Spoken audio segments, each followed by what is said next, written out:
Hello everyone, today we are going to test the new top speed of the Engwe P275 Pro. So I've managed to unlock the motor, the speed limit. It's actually not complicated, yet complicated, because this motor cannot be unlocked by normal means. You cannot enter a menu here and do magic. This is much more complicated programmed motor, so it knows exactly what it's doing, and you cannot fool it around to make it go faster by changing settings. Also, the settings are completely hard locked into the display, so you can just check them out, but you cannot modify anything to the bike configuration. So I'm going to do a video separate on that, how to unlock it. But today we are just going to test the bike to see how it performs now with the speed unlocked, see if it's better, worse, how it goes, what's the top speed, and so on. Oh, let's power it on.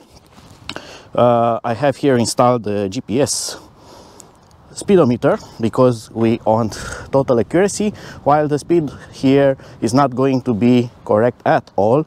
And I'm also going to change this to see the power level, to see if it assists me when it goes over 25 kilometers per hour.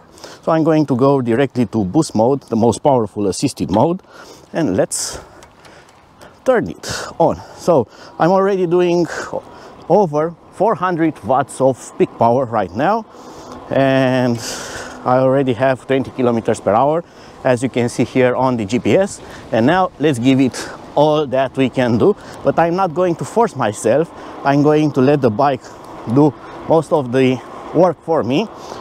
And I here still have close to 400 watts of power, and I'm already doing 32, 34, 37,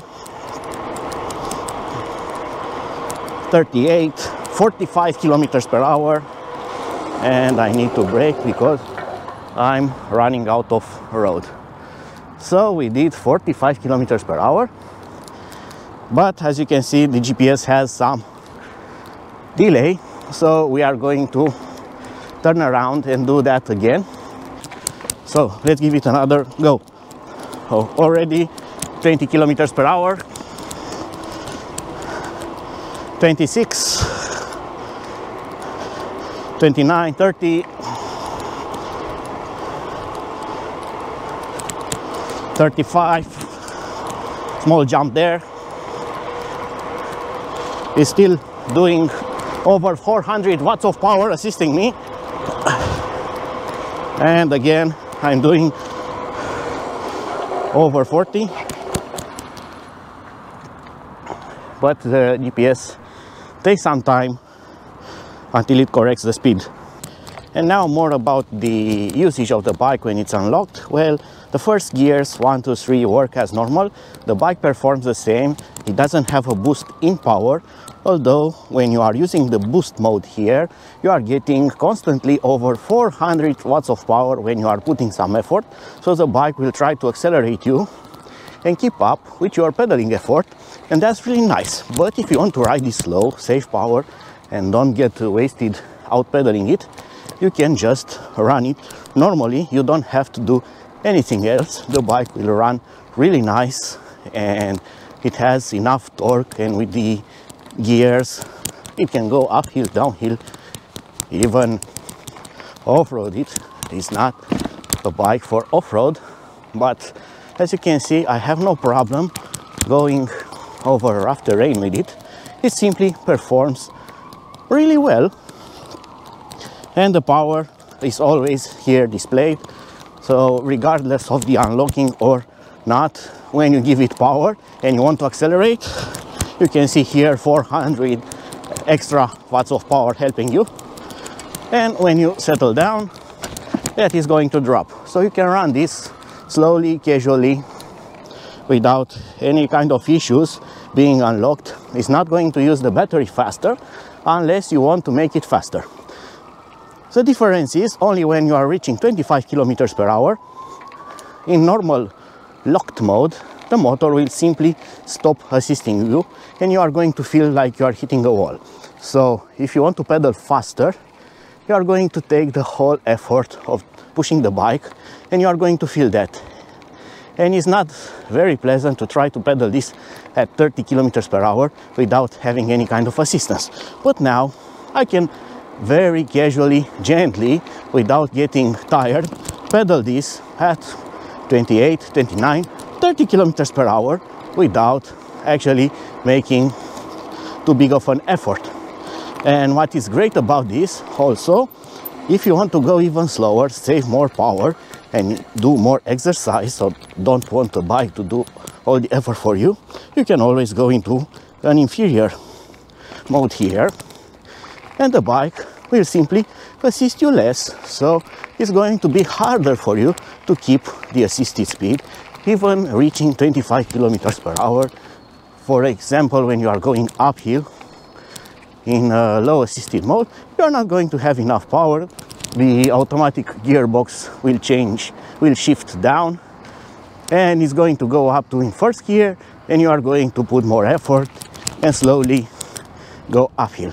So the unlocking is totally different from power. It's just removing the top cap of 25 kilometers per hour, allowing the bike to give you full peak power when you are also putting power into pedaling. But if you just want to keep speed going constantly and not trying to get faster and faster, then the bike will adjust itself with the torque sensor and the controller, and it's just going to keep normal steady power flow going under the 250 legal watts of power. For instance, now I'm using something like 10, 15, 20 watts of power just to keep this slow speed going, and I'm doing 10 kilometers per hour. So you can run this bike for a lot of range with one charge if you want just to pedal slowly and you don't want to race the bike. But when you race it, this can really go now. And doing 45 kilometers per hour is not so bad on this. On the open road, you can manage to get up to that speed. If you have physical condition, you can also keep it up because of the gearbox is rather tall. So in the third gear, you have good cadence and you are not going to feel like a mice on a wheel pedaling away. So it is going to be rather fine when you want to do that, or you want to do some short runs with speed. And now let's test it again. Let's see what happens now. So I'm going to go in boost mode again, 400 watts of power.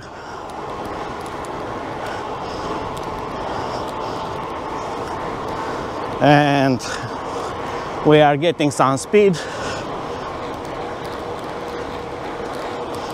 40 kilometers per hour again, 38, and the brakes, you know, the brakes from the full review, you can check that out if you want to, or watch it again, maybe you missed something from it. And as you can see, going up a ramp, absolutely no problem with the automated hub gearbox. Let's do that again. So I'm doing again 350, 400, and I up. So that was it for now. Now you have seen the true potential of this bike. It can do easy 45 kilometers per hour. It's not going to do much more over that because when you are doing 45, the motor is already keeping peak power and doing over 400 and something watts. So it's not going to do something like magically 500, 600 or 700 watts of power. And it really needs more power to push you faster than 45 kilometers per hour, or you need to have good power in your legs, good condition, and that way you might be able to push it a bit further. What is really nice is the transmission, because it copes with high speeds, so the cadence is very good at 35, 40, even 45 kilometers per hour, you are not going to over pedal. It's not going to be a very fast cadence. It's a tall geared automatic gearbox, so that's nice. So you can actually run it faster and not get tired and don't overdo it. Also, after all the testing and running this bike for some time now with no speed limit, I can tell you that this motor is really powerful and probably has more power into it, but it's not putting out all of that because this doesn't even warm up when you are riding it hard. So it's a really nice motor and it's very silent. You don't hear any noise. It's not complaining when going very fast. So be sure to follow my next upload where I'm going to show you in detail how to unlock the speed. It's not very complicated, as I've told you, and you are going to see exactly what you need to do if you want to achieve more power. Actually speed, sorry about that, but you are going to lose here the speed indication. That's not a problem, because if someone is going to stop you and try to test the bike and see if it's going faster than 25 kilometers per hour, please don't mention me. But I'm telling you that this is no longer going to get even close to 25 kilometers per hour, because it's not going to go close to 25 kilometers per hour. Even when you are doing 45 kilometers per hour or going downhill with 60 kilometers per hour, you are still not going to see that annoying limit there. So until my next video, see you and bye bye.